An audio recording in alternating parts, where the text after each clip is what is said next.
The Story of Eve. Day 1.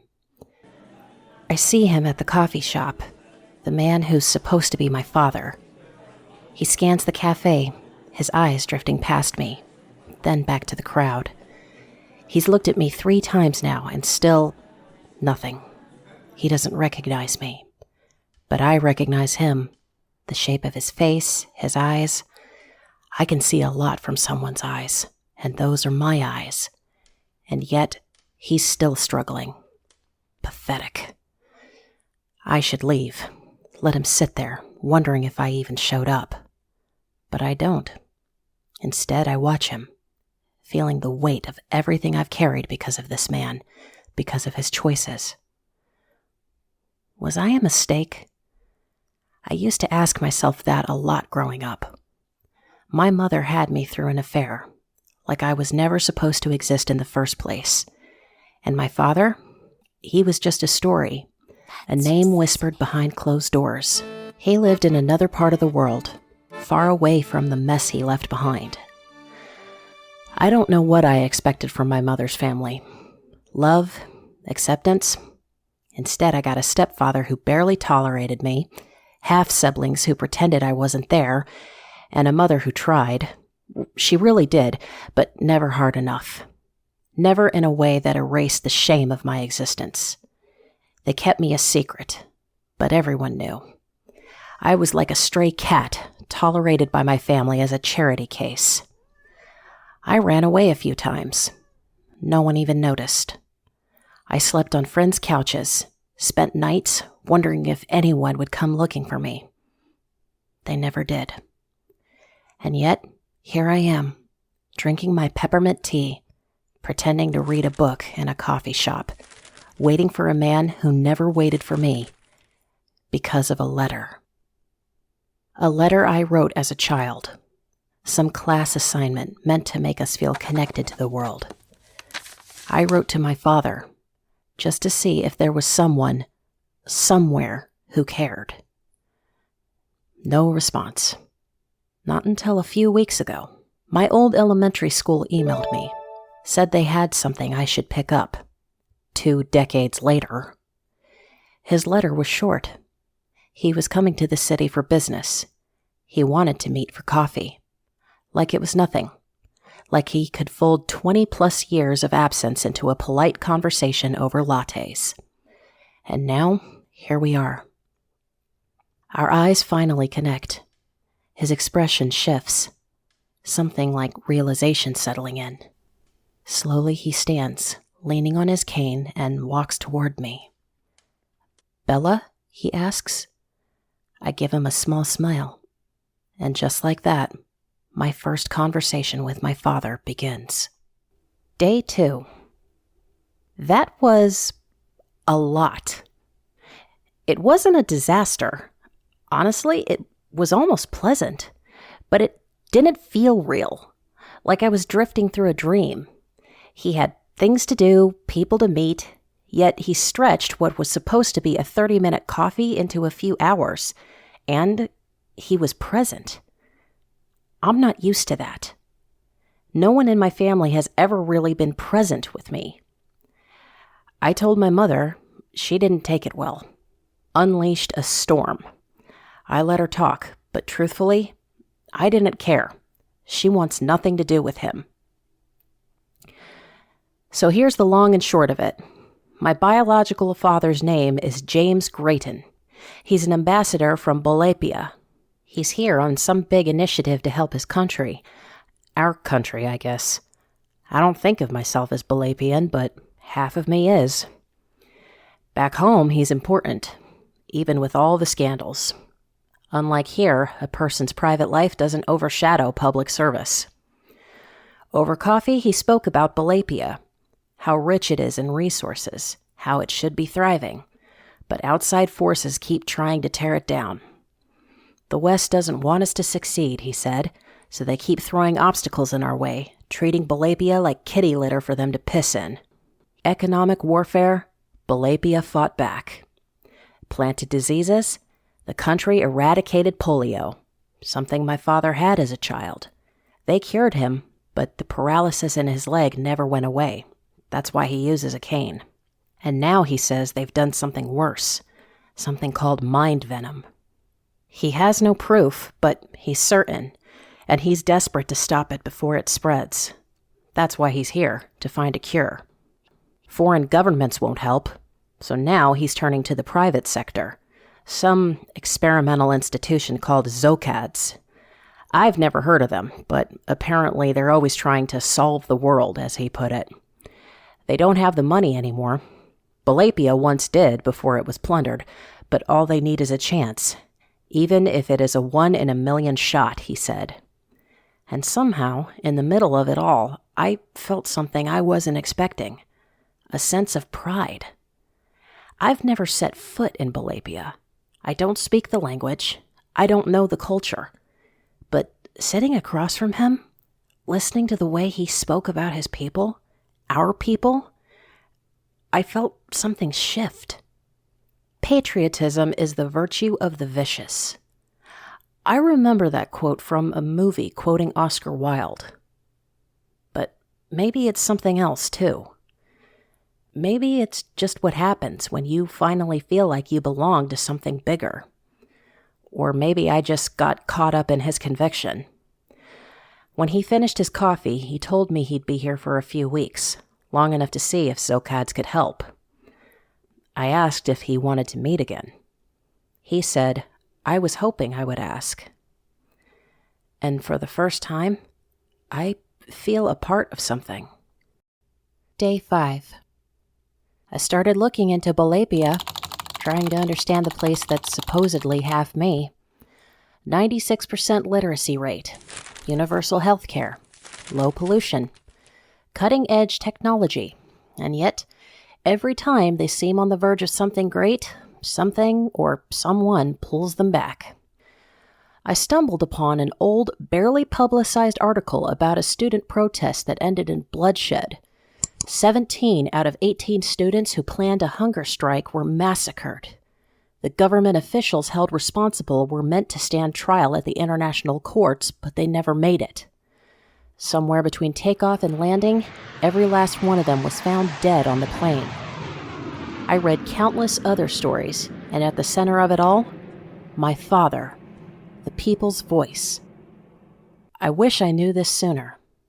I've spent so much time just trying to survive here that I never thought to look beyond. I reached out to his assistant to find out when I could see my father again. He said I'd see him soon. Day 8. A week. Nothing. I get it, he's busy, but I check anyway. His assistant says he's still here, just occupied. Wouldn't be the first time he left me waiting. But I tell myself I'll give him the benefit of the doubt, even if I already know how this story ends.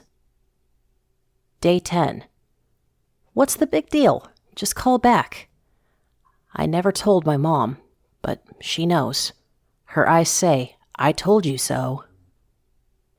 Day 14. Forget it. What was I thinking? I was ready to give him and the country some donation out of my own pocket. Day 15. Still no call. No message. Is he even still here? I try to honestly let it not bother me, and I thought it didn't. But when I missed an elevator going up to my office, I took off my purse and slammed it on the ground when the doors closed up in my face. It was embarrassing. Luckily, none of my coworkers were around to see. Day 17. Yeah, still no call or message. I'm starting to wonder if he's even still here. Who cares? Day 19. He said he'd meet me at the coffee shop again. This is getting ridiculous, to say the least. I see the door swing open frantically. Ugh, not who I was expecting. It's that guy who comes in every day wearing what looks like some ridiculous glasses. Get out of the way, sir. I'm trying to see if my dad finally decided to show up. Glasses guy leaves, but my father is nowhere to be found. I start paying my bill, packing up, pretending to read a book on my way out, when I hear, "Bella, I'm so sorry." I don't respond. It's been over 2 weeks since I last heard from him, and he made no effort to reach out. Not that it makes much of a difference. I could tally the neglect over decades now.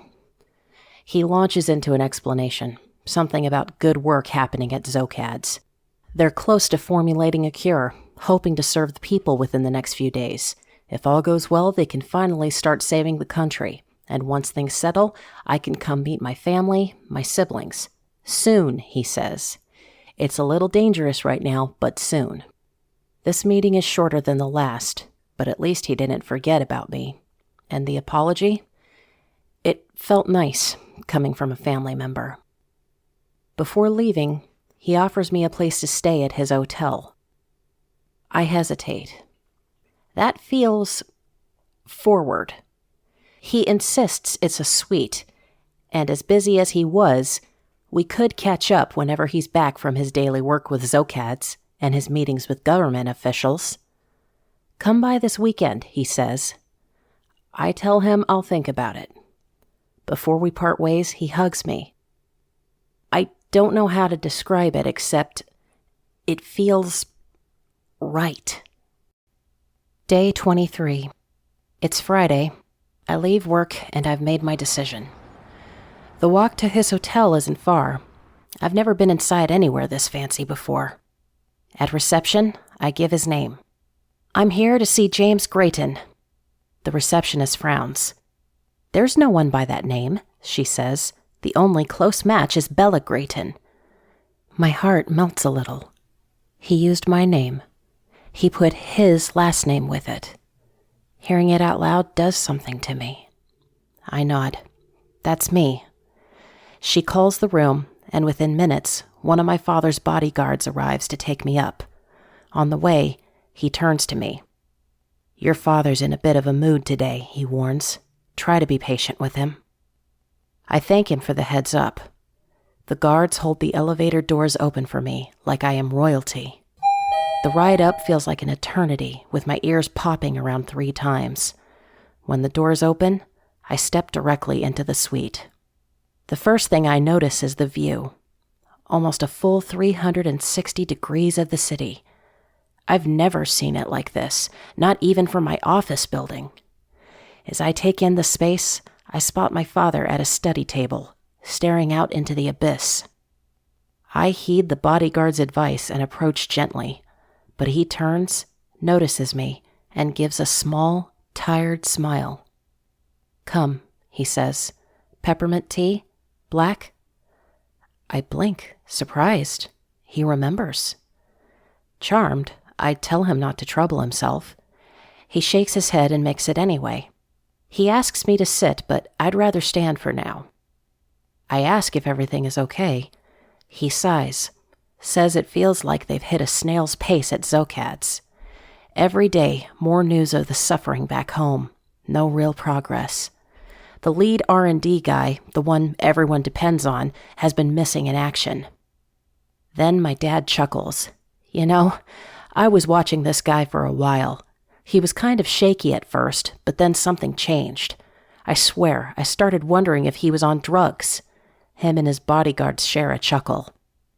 His laugh, unexpected, rich, and full of character, soothes something in me. He asks if I'll stay the night. I say maybe another time. I don't have plans, but honestly, I'm not ready. Instead, we talk. He tells me about his right-hand man, Charlie. The shield of Bolapia, he calls him. They're fighting to hold everything together. Finally, he asks about me. I tell him about my childhood, how I barely scraped by in school, relying on charm more than grades. I tell him I work in HR at a big bank. Nothing exciting. I don't really date. I don't trust love. People let me down too often. This amuses him. Then he says something that sticks with me. Love drives everything. It builds nations, families. Love is life. Its absence is misery. I wait for a pause. Then I ask, where was the love for me? He looks confused. Where was the love when I was mistreated by my so-called family? when I stood outside in the rain while other kids got picked up, waiting for someone who never came? Where was the love when I walked myself home? When I searched the crowd at my soccer games and dance recitals and saw no one? Where were you? He exhales. Then, where was I? He repeats. I was taking care of a nation. The people suffering while we were constantly attacked. I was fighting for clean water, for medicine. Where were you for me? I cut in. He stares at me, cold, then says flatly, "Get out." And I do. Of course I do. Which only makes me angrier, because I wish I hadn't come in the first place, just so he wouldn't have had the chance to tell me what to do, and I had to. Day 30. I replay that moment sometimes. I laugh at myself for having higher expectations. People never acknowledge the hardships I went through. My father is no different. He overshadowed my pain with his job. I thought he was different. I was curious to see if he was different, but curiosity didn't kill the cat. It made a fool of me first. Whatever. Some days, it feels like I'm just taking up space, biding time until the world decides to put me down. Day 42. On my way to work, I get a call. His secretary. She asks if I've spoken to him lately. I say no. She asks if I'd be willing to. I chuckle and hang up. A few minutes later, another call. This time from an unfamiliar country code. I assume it's fraud and decline, but it keeps calling. Curious, I pick up. Is this Bella? I answer yes. My name is Dr. Charles. Something about his voice, gentle, calm, keeps me from hanging up. He tells me my father is struggling, that he confessed to him our conversation broke him, that Zocad's is stalling, and for the first time, he has no answers. Then the doctor asks me if I can go see him. I nearly laugh. Me? Go comfort him? After everything? But something about the doctor's voice lingers, and against my maybe better judgment, I find myself during lunch heading to the hotel. I saw the reception and said my name. It still works surprisingly. The bodyguard made his way down and rushed to me like a paramedic. He hurried me to the elevators and we went up. I believe half of my lunchtime was taken from the elevator ride up. When the doors opened, this time I saw my father lying on the couch staring at the ceiling. He saw me come in, but didn't acknowledge my existence. That wasn't new. Anyways, I felt like my time was wasted, and as I turned my back to go back down, my phone rang. It was the doctor. Before I could even say hello, he told me to give him a chance, to just turn around. It's like he was watching me through surveillance. I turned around, and I could see my father peeping through his large eyes.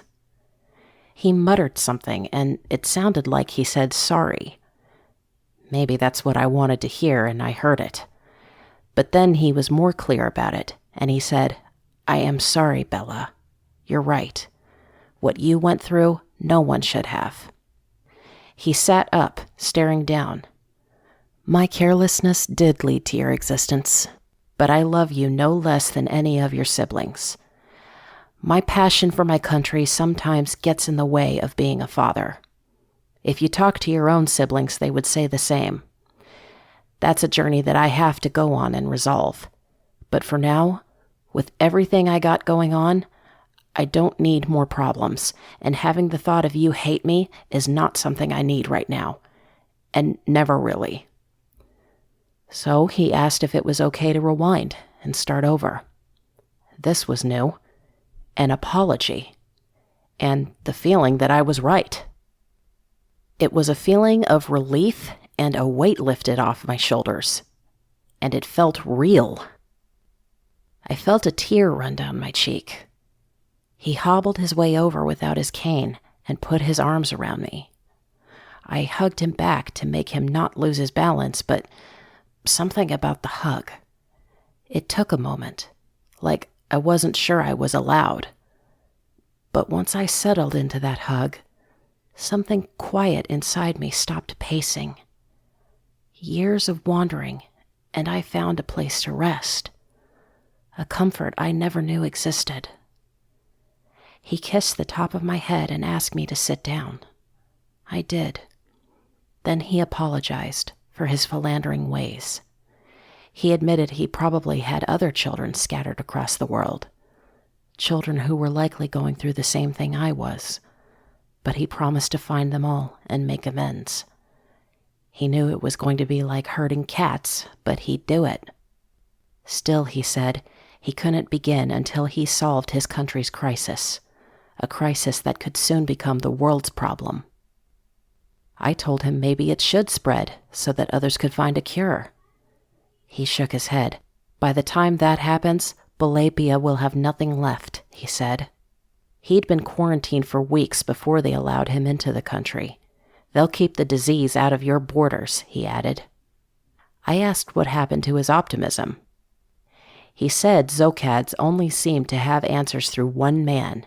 He didn't understand why that man was so important. Surely a company like that should have more answers. But still, he believed he might have found a way to locate him personally. We've been tracking him, he said, but he never leaves his home. The company was told to fire him if he doesn't return. They say they're close to doing it. I didn't love the idea of tracking and staking someone out, but I understood. My father is in a storm, and he can't wait for the umbrella anymore. I gave him a vote of confidence, told him if he needed me, to call directly, not to send assistants and doctors anymore. Then I ran back to work. Day 48.